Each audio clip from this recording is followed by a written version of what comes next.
സംഘപരിവാറിന്റെ പ്രവർത്തകരായ നിങ്ങളെ ചാൻസലർ പദവി ഉപയോഗിച്ചുകൊണ്ട് ഗവർണർ നോമിനേറ്റ് ചെയ്തതിനുള്ള പ്രതിഷേധമാണ് ഞങ്ങളിവിടെ അറിയിക്കുന്നത്. അത് ജനാധിപത്യ മാർഗത്തിലാണ് ഞങ്ങളിവിടെ സംഘടിപ്പിക്കുന്നത്. ആ നിലയിൽ ഞങ്ങൾ ഇത് തുടരുകയും ചെയ്യും.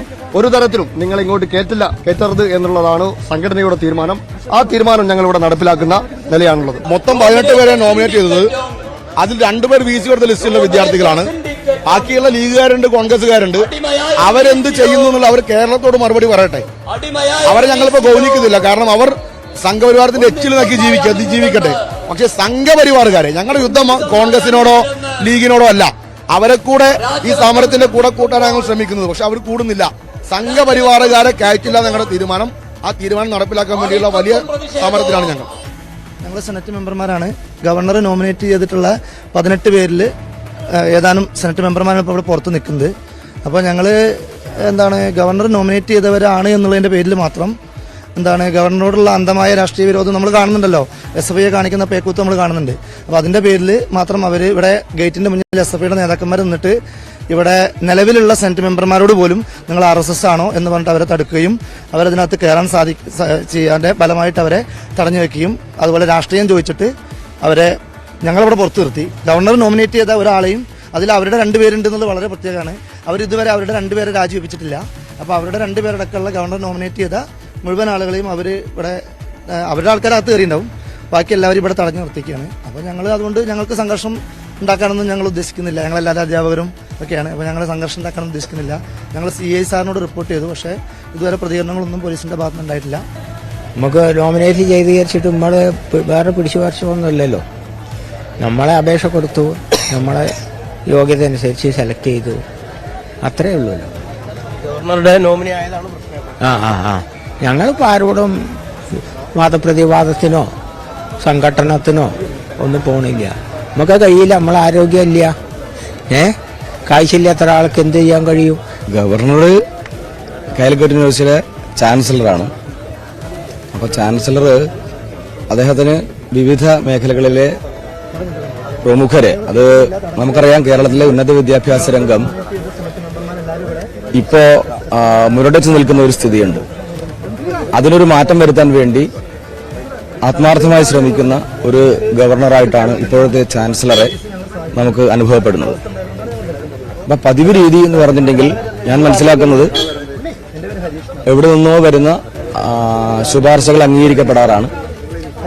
എന്നാൽ ഇത്തവണ ഉണ്ടായത് ഞങ്ങളെപ്പോലുള്ള വ്യക്തികളെ കുറിച്ച് അന്വേഷിച്ച് അതത് മേഖലകളിൽ പ്രാവീണ്യമുള്ളവർ, അതുപോലെ തന്നെ വിദ്യാഭ്യാസ മേഖലയോട് ആഭിമുഖ്യമുള്ളവർ, അവരെ ഉൾപ്പെടുത്തിക്കൊണ്ട് കേരളത്തിന്റെ ഉന്നത വിദ്യാഭ്യാസ മേഖലയെ മെച്ചപ്പെടുത്തുക, ഗുണപരമായ മാറ്റമുണ്ടാക്കുക, അത് കേരളത്തിലെ എല്ലാ വിദ്യാർത്ഥികൾക്കും കേരളീയ സമൂഹത്തിന് ഒന്നാകെ തന്നെ മെച്ചമുണ്ടാകുന്ന രീതിയിലുള്ള പരിവർത്തനം സാധ്യമാക്കുക എന്നത് ഒരു മഹത്തായ ദൗത്യത്തിന്റെ തുടക്കമാണിത്.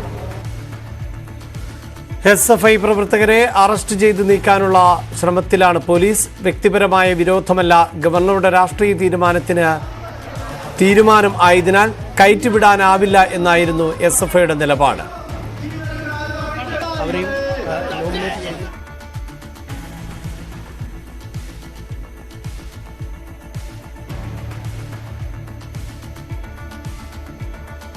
വാർത്തയുടെ വിശദാംശങ്ങളുമായി അനീഷ് ചേരുന്നുണ്ട്. അനീഷ്, ഇപ്പോഴും ഈ പ്രതിഷേധം അവിടെ തുടരുന്നുണ്ടോ? ഇന്നത്തെ സെനറ്റ് യോഗം അത് പിരിഞ്ഞോ? എന്താണ് വിവരങ്ങൾ?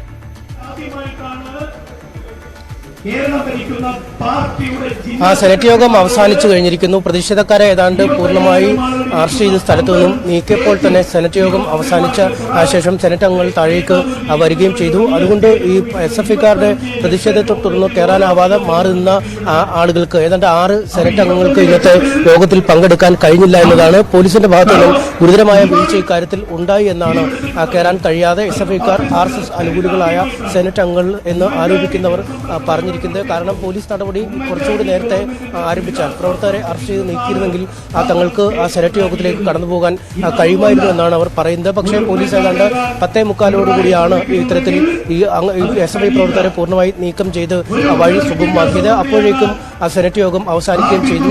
സെനറ്റ് യോഗത്തിലും നാടകീയമായ രംഗങ്ങളാണ് ഉണ്ടായതെന്നാണ് വിവരങ്ങൾ പുറത്തു വരുന്നത്. കാരണം MSF പ്രവർത്തകരും ഒപ്പം മുസ്ലിം ലീഗ് സെനറ്റ് അംഗങ്ങളും ചാൻസലറും വൈസ് ചാൻസലറുമായി വലിയ വാക്കേറ്റം നടന്നിരുന്നു. ഇതേ തുടർന്ന് ഈ വിഭാഗം ഇടതുപക്ഷ അനുകൂലികളായ സെനറ്റ് അംഗങ്ങളും ലീഗ് അനുകൂലികളായ സെനറ്റ് അംഗങ്ങളും തമ്മിൽ കയ്യേറ്റത്തിന്റെ വക്കോളം എത്തി. കയ്യേറ്റം തന്നെ നടന്നു എന്നാണ് നമുക്ക് മനസ്സിലാക്കാൻ കഴിയുന്നത്.